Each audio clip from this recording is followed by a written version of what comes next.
Welcome दोस्तों, स्वागत आप सभी का आपके YouTube चैनल ऑनलाइन स्टडी में। तो जैसा कि आपको पता है, ऑनलाइन स्टडी YouTube चैनल की तरफ से आपकी जो हिंदी की इम्पोर्टेंट तैयारी कराई जाती है, इनके बारे में अपन आज डिस्कशन करेंगे। जो भी आपकी एग्जाम में इम्पोर्टेंट क्वेश्चन आते हैं उनके बारे में अपन डिटेल से स्टडी करेंगे।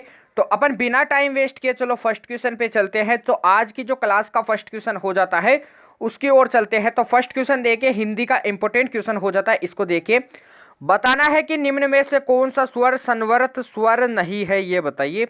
फर्स्ट क्वेश्चन क्या दे रखा है कि बताइए कि निम्न में से कौन सा स्वर आपका संवृत स्वर नहीं है। कौन सा नहीं है आपका संवृत स्वर नहीं है। ऑप्शंस दे रखे हैं, ऑप्शंस की तरफ चलते हैं। ऑप्शंस पहला दे रखा है ई, फिर देखिए उ, ई, आ। तो आपको चार ऑप्शन दे रखे हैं, इनमें से आपको बताना है कि कौन सा ऑप्शन आपका संवृत स्वर नहीं है। तो नोट कीजिए, जो इसका राइट आंसर हो जाता है वो क्या हो जाता है, आपका डी ऑप्शन हो जाता है। जो आ होता है वो क्या होता है, अपना संवृत स्वर नहीं होता है। लेकिन आपका ई, उ और जो ई होता है वो क्या होते हैं, संवृत स्वर होते हैं। तो राइट आंसर आपका डी ऑप्शन हो जाता है।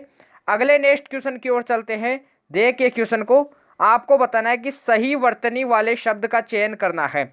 सही वर्तनी का मतलब होता है कि आपको चार ऑप्शन दे रखे होंगे, इनमें से आपका जो एक वाक्य होगा, सॉरी जो एक शब्द होगा वो आपका करेक्ट होगा, बिल्कुल शुद्ध होगा। लेकिन इनके अलावा जो तीन ऑप्शन दे रखे हैं, इनमें जो शब्द होगा वो क्या होगा, आपका अशुद्ध होगा। तो बताना है कि इनमें से कौन सा शुद्ध है और कौन सा अशुद्ध है। तो ऑप्शंस की तरफ चलते हैं। पहले देखिए सर्वभक्षी, फिर दे रखा है सर्वभक्षी, फिर दे रखा है सर्वभक्षी। यानी बताना है कुल मिला के कि जो सर्वभक्षी जो शब्द होता है उसको जो शुद्ध भाषा में कैसे लिखा जाता है। लेकिन इनमें आपको शुद्ध एक ही दे रखा है। तो मैं बता देता हूं कि जो शुद्ध भाषा में सर्वभक्षी को लिखा जाता है वो कैसे लिखा जाता है, वो आपके ऐसे लिखा जाता है। इसको नोट कीजिए। तो सर्वभक्षी को बिल्कुल ऐसे लिखा जाता है। तो इसके कारण इसका जो बी ऑप्शन हो जाता है वो क्या हो जाता है, बिल्कुल करेक्ट आंसर हो जाता है। B option will be the right answer of question number second, जो इंपॉर्टेंट क्वेश्चन दे रखा था। अगले क्वेश्चन को देखिए, मुहावरे से रिलेटेड क्वेश्चन दे रखा है।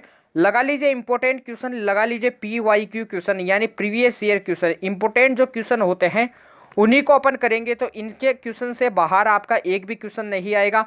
तो आपको क्या करना है, रिटर्न क्लियर करने के लिए आपको ज़्यादा लोड नहीं लेना है, आपको डरना नहीं है, क्योंकि डर के आगे क्या होती है, जीत होती है, सबको पता है। तो अगला क्वेश्चन क्या दे रखा है, इसको देखिए। मुहावरे का अर्थ बताना है। अंगूठा दिखाना मुहावरे का जो अर्थ होता है वो क्या होता है। सबसे पहले अंगूठे से तीन चार मुहावरे आते हैं, उनके बारे में मैं आपको टोटली बता दूंगा। लेकिन सबसे पहले बात करते हैं, अंगूठा दिखाने मुहावरे का जो अर्थ होता है वो क्या होता है। ऑप्शंस की तरफ चलते हैं। चिढ़ाना होता है, मौके पर मना कर देना होता है, अंगूठा दिखाकर हंसी उड़ाना होता है, या फिर हंसना होता है। तो मैं बताता हूं, सबसे पहले अंगूठा दिखाने का मतलब क्या होता है। कोई व्यक्ति अपने को कहता है कि मैं तेरे को ये वस्तु दे दूंगा, यदि वह व्यक्ति उस वस्तु को नहीं देता अर्थात मौके पे मना कर देता है, तो उसका अर्थ क्या हो जाता है, आपका अंगूठा दिखाना हो जाता है।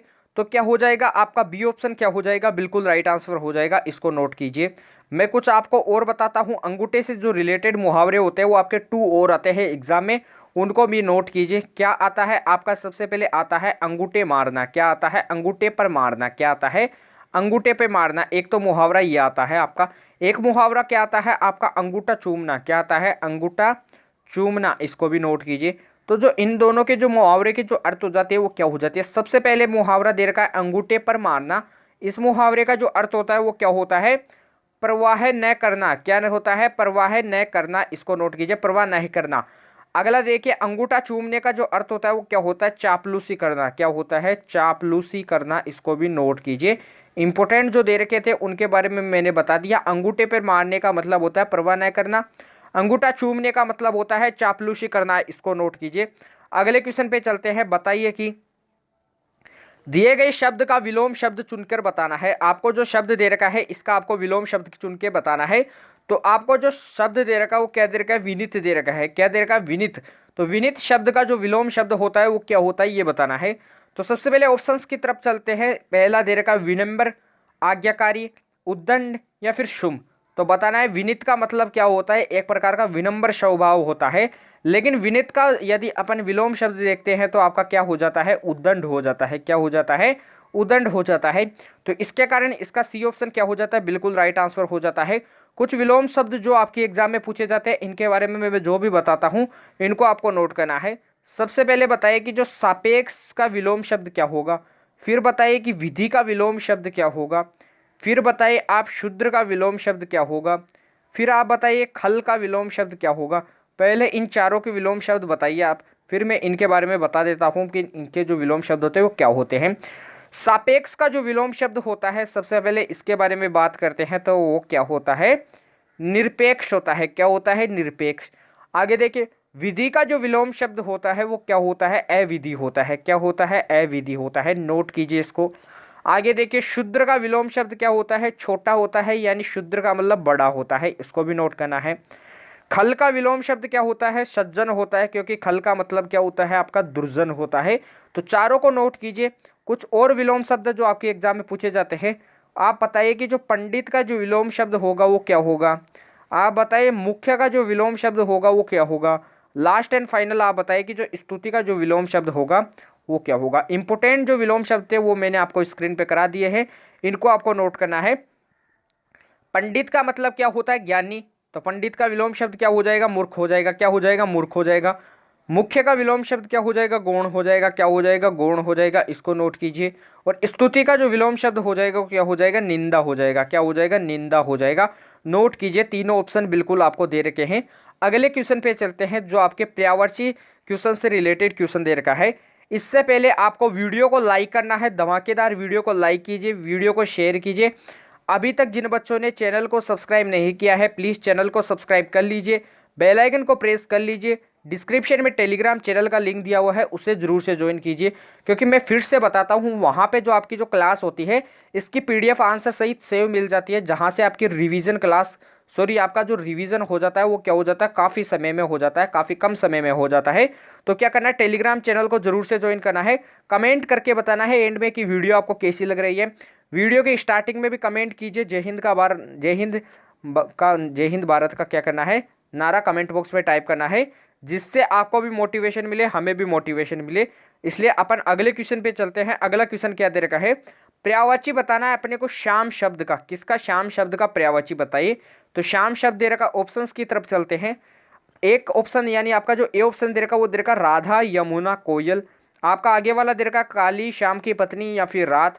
आगे देखिए स्त्री राधा पत्नी या फिर राधा लड़की यमुना। तो श्याम का जो क्या होता है पर्यायवाची वो अपना क्या होता है, राधा यमुना और क्या होता है, कोयल होता है। तो जो राइट आंसर हो जाता है वो क्या हो जाता है, ए ऑप्शन हो जाता है। A option will be the right answer of question number 5 जो इंपोर्टेंट दे रखा था। अगले क्वेश्चन पे चलते हैं।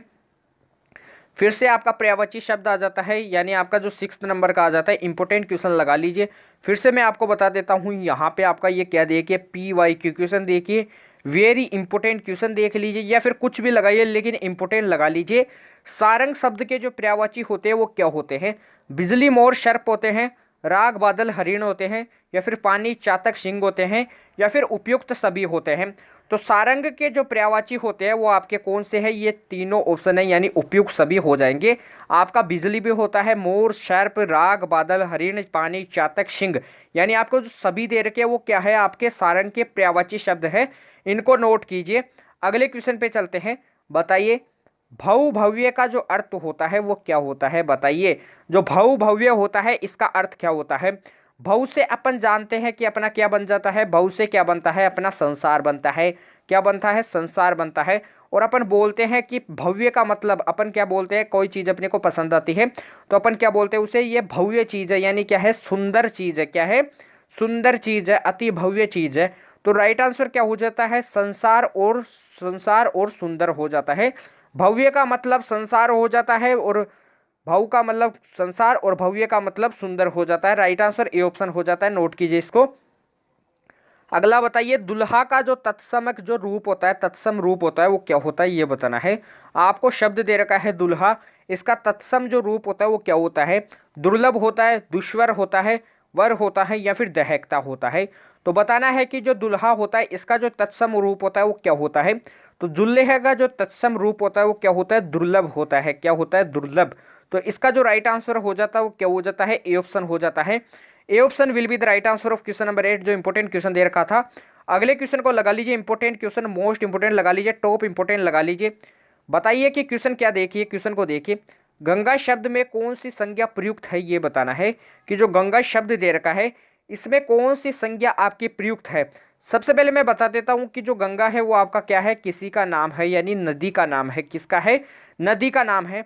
तो अपन जानते हैं कि किसी नदी के नाम का यदि बोध होता है तो वहां पर आपकी जो संज्ञा आती है वो कौन सी आती है? व्यक्तिवाचक संज्ञा आती है। कौन सी आती है? व्यक्तिवाचक संज्ञा आती है। तो इसके कारण आपके ए और बी बिल्कुल रॉन्ग हो जाते हैं, लेकिन सी ऑप्शन क्या हो जाता है? बिल्कुल राइट आंसर हो जाता है। तो इसका सी ऑप्शन बिल्कुल सही उत्तर है। व्यक्तिवाचक संज्ञा का क्या होता है? गंगा शब्द में प्रयुक्त होता है। तो अगले क्वेश्चन पे चलते हैं। बताइए अगला क्वेश्चन, जिसके हृदय में दया नहीं होती उसे क्या कहा जाता है? बताना है कि जिसके हृदय में दया नहीं होती है उसको क्या कहा जाता है, ये बताइए।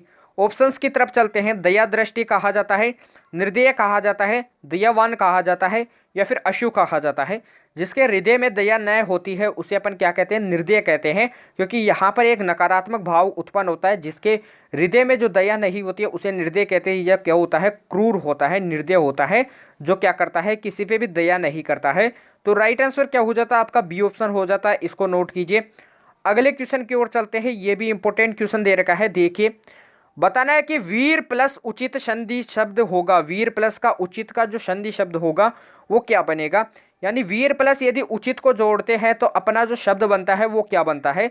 सबसे पहले वी तो ऐसे कैसे आ जाता है? यदि र में क्या करते हैं? प्लस उ जोड़ते हैं तो अपने पास रो बन जाता है। क्या बन जाता है? रो बन जाता है। तो टोटल जो शब्द बन जाता है वीर प्लस उचित, इसका जो संधि शब्द हो जाता है वो क्या हो जाता है?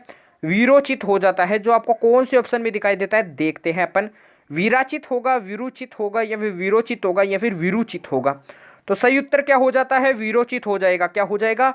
विरोचित हो जाएगा। तो राइट आंसर क्या हो जाता है? सी ऑप्शन हो जाता है। नोट कीजिए। अगले क्वेश्चन पे चलते हैं। जो 12वां नंबर का क्वेश्चन दे रखा है, इंपोर्टेंट सवाल, इसको भी देखिए। यण संधि का उदाहरण कौन सा है ये बताना है। इससे पहले वीडियो को लाइक कीजिए, वीडियो को शेयर कीजिए। अभी तक जिन बच्चों ने चैनल को सब्सक्राइब नहीं किया प्लीज़ चैनल को सब्सक्राइब कर लीजिए, बेल आइकन को प्रेस कर लीजिए। डिस्क्रिप्शन में टेलीग्राम चैनल का लिंक दिया हुआ है, उसे जरूर से ज्वाइन कीजिए, क्योंकि वहाँ पे आपको क्या मिलते हैं? काफ़ी बढ़िया बढ़िया क्वेश्चन मिलते हैं। यानी आपके जो अच्छे होते हैं टॉप मोस्ट इंपोर्टेंट PY के क्वेश्चन भी मिल जाते हैं, और क्लास की जो PDF होती है वो भी आपको सेव मिलती है। तो आपको क्या करना है? टेलीग्राम चैनल को जरूर से ज्वाइन करना है। यण संधि का जो उदाहरण है वो क्या है ये बताना है। ऑप्शंस क्या दे रखे हैं इनको देखिए। यण संधि का जो उदाहरण होता है वो क्या होता है बताइए। व्यर्थ, एक एक, या फिर भवन, या फिर विद्यालय होता है, बताना है। तो यण संधि का जो उदाहरण होता है वो क्या होता है? तो राइट आंसर क्या हो जाता है? आपका ए ऑप्शन हो जाता है। क्या होता है? व्यर्थ होता है। नोट कीजिए, मोस्ट इंपोर्टेंट सवाल था। तो व्यर्थ है वो क्या है? आपका यण संधि का उदाहरण है। अगले क्वेश्चन पे चलते हैं। अगला देखिए, निडर शब्द में जो समास है वो कौन सा है ये बताना है। जो निडर शब्द है इसमें कौन सा समास उपयुक्त है?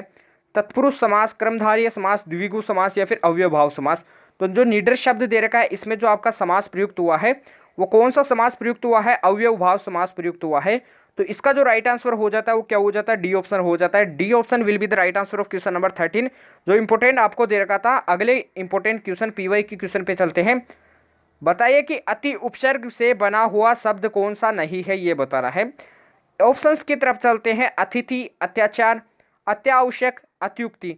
तो मैं बता देता हूँ, अत्याचार अति शब्द से बनता है, अत्यावश्यक भी अति उपसर्ग से बनता है, और अत्युक्ति भी क्या बनता है? अति उपसर्ग से बनता है। लेकिन जो अतिथि होता है वो अति उपसर्ग से नहीं बनता है। तो इसके कारण जो ए ऑप्शन हो जाता है वो क्या हो जाता है? बिल्कुल राइट आंसर हो जाता है। नोट कीजिए। अगले लास्ट एंड फाइनल क्वेश्चन पे चलते हैं, जो आज की क्लास का लास्ट एंड फाइनल क्वेश्चन हो जाता है। इसको देखिए, स्क्रीन पे इंपोर्टेंट क्वेश्चन है। निम्न में से कृदंत प्रत्यय प्रयुक्त किसमें हुआ है ये बताना है। आपको 4 शब्द दे रखे हैं। पहले वाला शब्द दे रखा है छड़ाई, फिर दे रखा है सफाई, ऊंचाई, या फिर मिठाई। तो जो कृदंत प्रत्यय जिसमें उपयुक्त हुआ है वो आपका क्या है? छड़ाई है। क्या है? छड़ाई। तो आपका ए ऑप्शन क्या हो जाता है? बिल्कुल करेक्ट आंसर हो जाता है। A option will be the right answer of question number 15, जो आपके स्क्रीन पे दे रखा था इंपोर्टेंट सवाल। तो आज की क्लास को अपन यहीं पे एंड करते हैं। अभी तक जिन बच्चों ने वीडियो को लाइक नहीं किया प्लीज़ वीडियो बटन को लाइक कीजिए। चैनल को अभी तक जिन बच्चों ने सब्सक्राइब नहीं किया प्लीज़ चैनल को सब्सक्राइब कर लीजिए, बेल आइकन को प्रेस कर लीजिए। डिस्क्रिप्शन में टेलीग्राम चैनल का लिंक दिया हुआ है, इसके बारे में मैं काफ़ी बार आपको बताता हूँ, उसको जरूर से ज्वाइन करना है, क्योंकि वहाँ पे आपको काफ़ी अच्छे नोट्स मिल जाते हैं, PY के क्वेश्चन भी मिल जाते हैं, और जो क्लास होती है इसकी जो PDF होती है वो भी आपको सेव मिलती है आंसर सही। तो आपको क्या करना है? टेलीग्राम चैनल को जरूर से ज्वाइन करना है।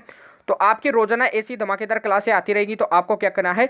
एक बार चैनल को जरूर से सब्सक्राइब करना है। तो अपन कल मिलते हैं ऐसे बेहतरीन सेशन के साथ। तब तक के लिए जय हिंद, जय भारत, धन्यवाद।